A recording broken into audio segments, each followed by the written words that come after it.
Hi everybody, this is Annie and that's Britta and this is Diego.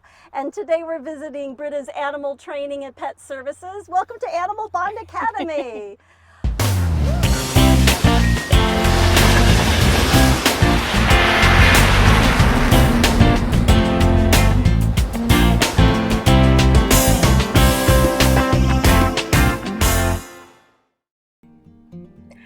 Today we're speaking with Britta Wilson, whose lifelong passion for animals and animal welfare has led her to a career which includes decades of experience working with both exotic and domestic animals through positive reinforcement training methods. Welcome to Britta's Animal Training and Pet Services. So can you just tell us a little bit about your business and how you got started? Absolutely. So it's a bit of a long story how I got here. So I've been working in the animal field since like the mid-'80s, and I began as a volunteer when I lived up in Orange County with the Orangutan Foundation, and then I worked as a vet assistant because I originally thought I was going to be a vet. But once I got in there and I saw all the blood and all the stuff that goes on, I decided that the vet field wasn't my thing.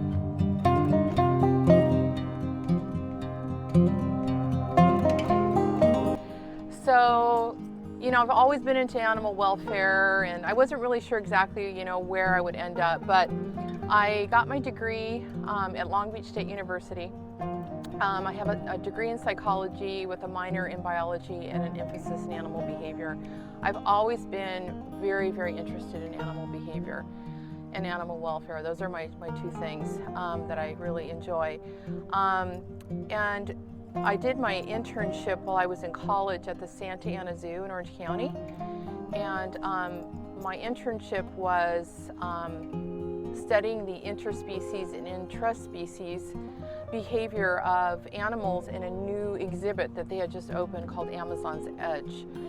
And so we had in that exhibit, or they had in that exhibit, black howler monkeys, and they had capybaras, and they had capuchins, all from South America. And they were, of course, understaffed, small zoo. And they said, hey, would you mind sitting outside the exhibit for your internship and just observing the behavior of these animals? Because that would really, really help us out. And I'm like, sure, how fun would that be, just to sit outside the enclosure and just observe behavior and report it back to the management. So that's what I did for 3 months. And it was super interesting, super fascinating. And at the end of my internship, they offered me a job as a keeper. They said, hey, do you want to stay on and work as a keeper? And I'm like, sure. I just got chills. Anyway, so, I didn't plan that to be my course, but it happened, and I took that opportunity. So my dream job was always to work at the San Diego Zoo. That was like, I grew up in San Diego. That was my dream job, to work at the San Diego Zoo. Actually, I applied for a position as an educator guide at the San Diego Wild Animal Park. I was hired in 1995, and so I was thrilled. And so I worked at the San Diego Wild Animal Park, which is now the San Diego Zoo Safari Park, from '97 until 2001, when I got my dream job at the San Diego Zoo working as a trainer.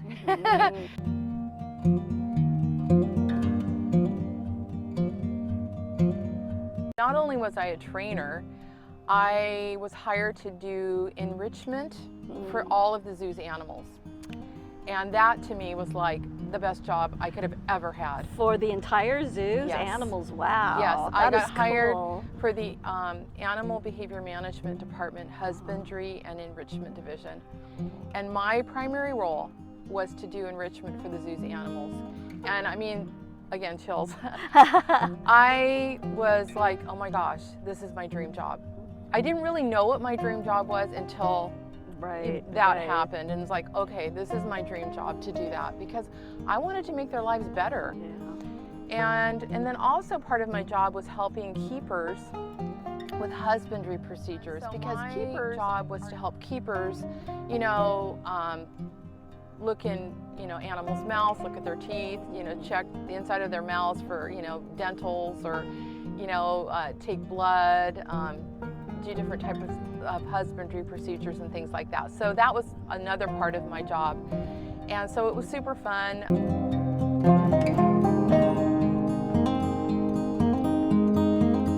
And I got to work with every kind of animal you can imagine, every species, and connecting with the keepers was really fun and was a great time. So then I joined Hunt Amphitheater of Animal Behavior, and I was in shows and for 6 years.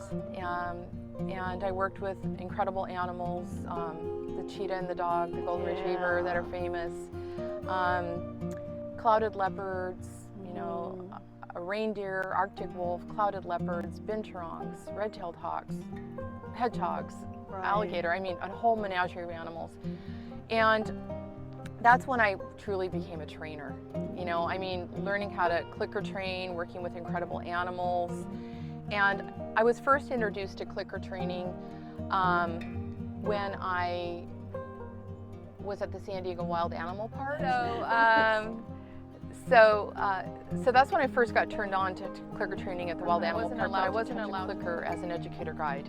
I couldn't touch a clicker. Right, you knew what it was, but I could watch, but I couldn't touch one. Right. So when I became a trainer at the zoo, I was able to touch a clicker. Yeah. And that's when I really learned about clicker training. So long story short, I left the zoo field in 2008. Started working in rescue, shelter, welfare. And one of my first jobs leaving the zoo was as an adoption counselor for San Diego Humane Society. And that was really fun. I really loved that. And then I got hired on as a captive wildlife specialist for an international animal welfare group.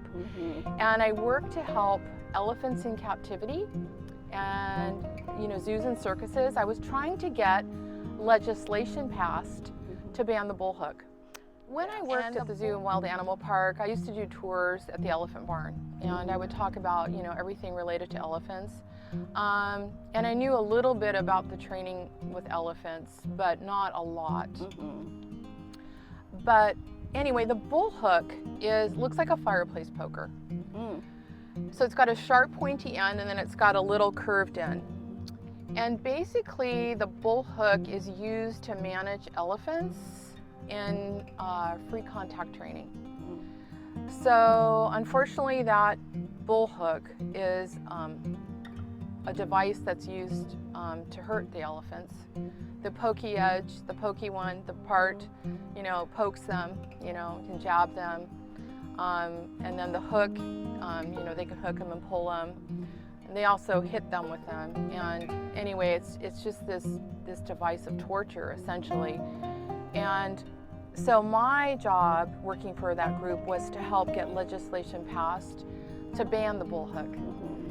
And it was amazing. I loved that job. It was so much fun. I learned so much about elephants and how elephants are trained.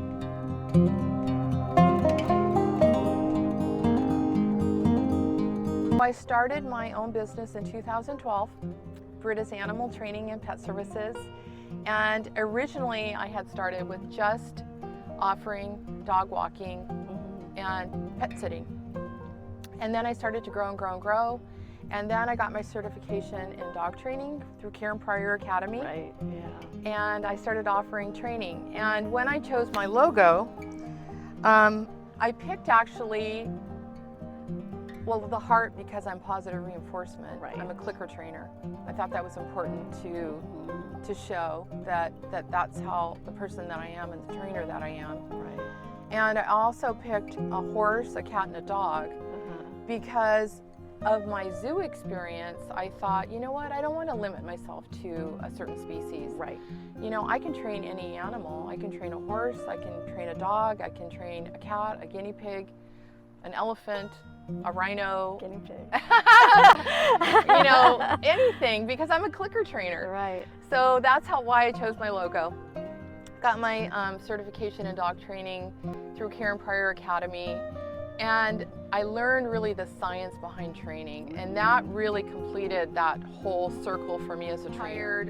A trainer that works with me, her name is Stephanie, and she is going to be, she trains horses, she also trains cats, so I'm still offering that service. Yeah. That we can help you with your horse, we can help you with your cat, we can help you with any animal. Right.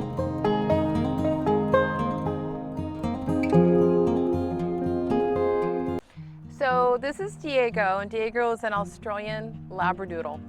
And he will be 2 years in September. So he's still really technically a puppy. Yeah. I would say that dogs are puppies for the first couple years. And I have had the privilege and honor to work with Diego since he was about eight weeks old. So we are really bonded, and his mom, Sherry, found me through a recommendation through a vet, and she hired me to help her train him to become a therapy dog.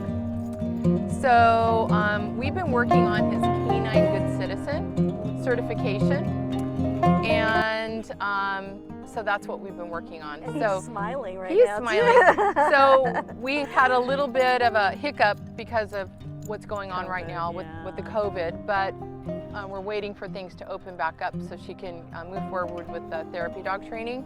But that's what we've been working on for almost 2 years now, is him becoming a Canine Good Citizen and then becoming a therapy dog.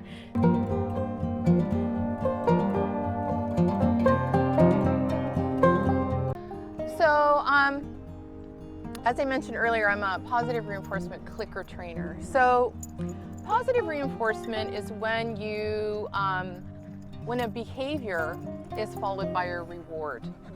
Okay, so I use a clicker, and the clicker marks the behavior that you want to communicate with the dog. So it's a communication device, and the clicker is always followed with a reward. So it's like saying good, except for the clicking sound, which sounds like this. It works on a different part of their brain, and animals learn a lot faster with a clicker. It's very precise. It's unemotional. Anybody that uses it, it means the same thing. A reward is coming.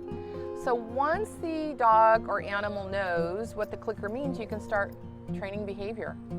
And so what I love about clicker training is that you can train an animal without even having to say no to them. I love this kind of training because there's no fear, no coercion, no intimidation. You don't have to be harsh and violent with them. No harsh leash corrections, no prong collars, no choke chains, no citronella collars, no electric collars. And that's the beauty of clicker training. That's the beauty of positive reinforcement training, is that you can get what you want with a reward. And you can get, you can train any animal with a clicker.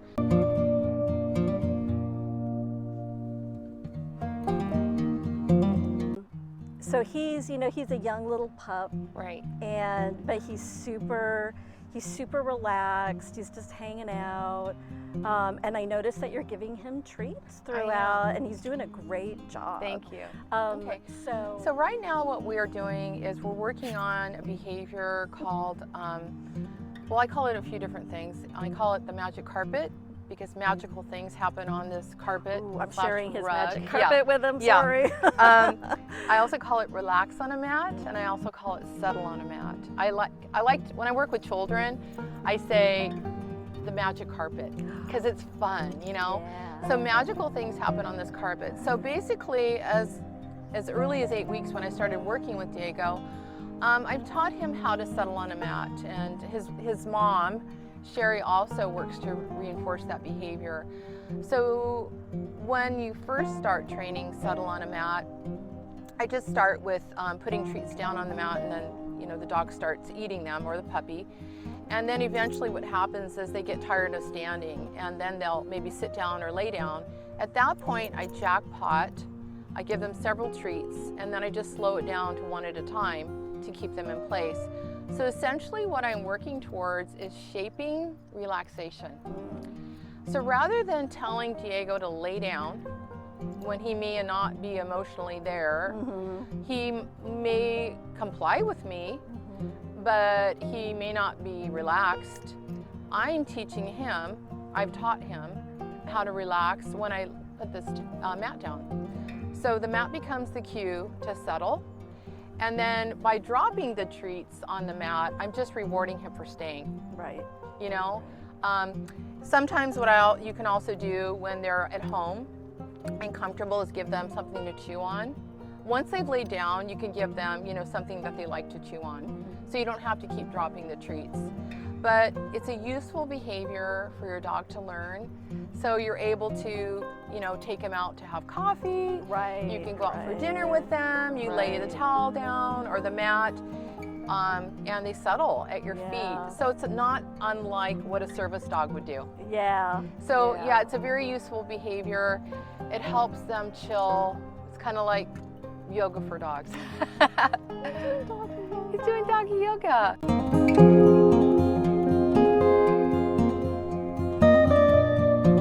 So I see that Diego is ready for some training. He is. So go ahead and show us a little bit about what you do with him. Okay, so you know, clicker training is marking the behavior that you want is followed with a reward. So it's a communication device. So one of the very first thing that I start with is just introducing the clicker to the animal. So let's just say that Diego was a naive animal to training. And he's not, he's very clicker savvy. But just for demonstration purposes, the very first thing that I do is I develop the association between the click and a treat coming. So I do that several times. And then after, you know, a few times of clicking and treating, the animal realizes that, oh, the click means a treat is coming, and that's when I can start training behavior. So the very first thing that I like to work on with dogs is attention, or any animal for that matter. If you don't have a dog's or an animal's attention, you don't really have anything. You have to connect with them. So eye contact is really important. Plus, who doesn't like a dog that makes eye contact with you, right? Oh. Or any animal for that matter. So I like to work on attention, and so he's doing very, very well with making eye contact right now. It's kind of hard to see his eyes because he looks like a little stuffed animal. He's so darn cute, but he's really good. Then, you know, anything that I like right now, I can reward, and I really, really like that he's just sitting there nicely. He's just sitting there nicely, so I'm going to reward that behavior. So that's what I'm working on right now with Diego.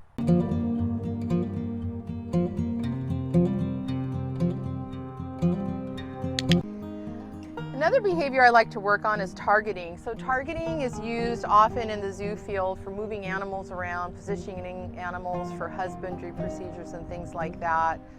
And so in dog training, I like to use an open hand as a target. And so I'm able to call a dog to me and have them touch their hand to mine, or position an animal. You can teach a heel with a hand target. You can work on tricks. So I like to teach them a nice hand target. And I just click and he touches his nose to my hand. I click and I treat. So if I wanted him to call him to me, I can say, Diego, come. And it gives him a focal point, something to touch. And then for resetting, I'm going to toss a treat over there. Diego, come. And he comes right back to me and has a focal point to touch. He's such a He's so cute. boy. And then he's got a release cue. Okay. Yay. Aww. Good boy. He's so good. He's a good dog. My goodness.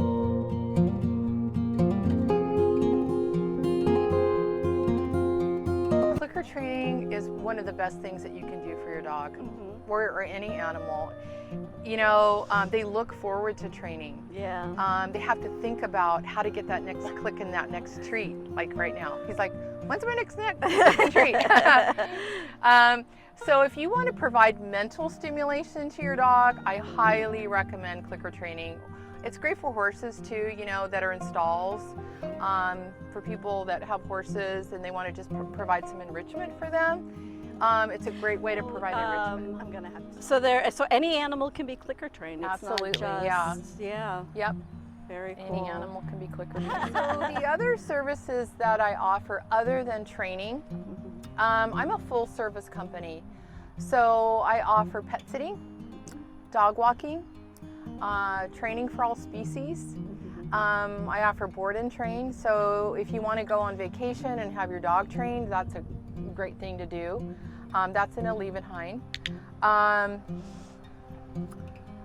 I also do day training, so we can come to your house several times a week if you're busy, if you're working and you want your dog trained. We can do the heavy lifting and train your dog for you.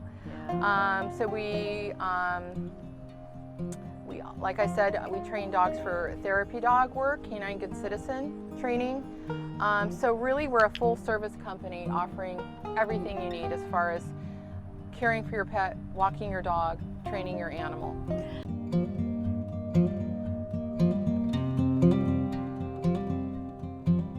Can you talk a little bit about the training? What are some of the things that they need to do to be CGC certified? Okay, so to be a canine good citizen, they have to be well behaved. Okay, so they can't be barking and lunging and pulling on the leash at other dogs and people. They have to be well balanced in that they're not fearful. They don't mind being handled by strangers. They don't jump on people. So they're just overall well-mannered. They also have to be able to do a sit-stay and a down-stay. So when they're a therapy dog and when people are touching them, children, elderly, and things like that, they're not resentful about it. So they have to be just a really well-rounded dog. Right. That's him. Yep. So he's going to become a canine good citizen very, very soon. He's almost there. Okay. Yeah, he's almost there.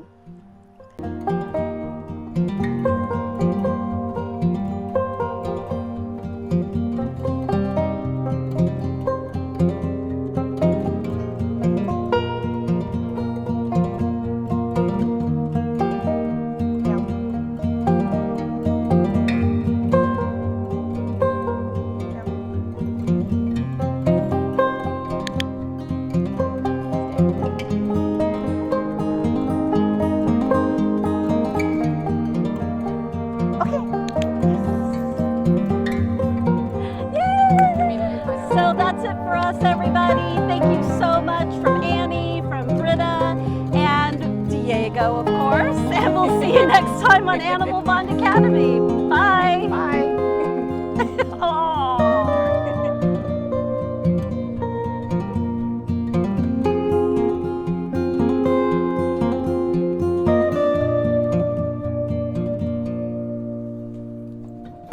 Looking for new ways to engage your students in humane education and the human-animal bond? Get Curriculum in Action, Multiculturalism and the Human-Animal Connection at animalbondstudies.org or cognella.com.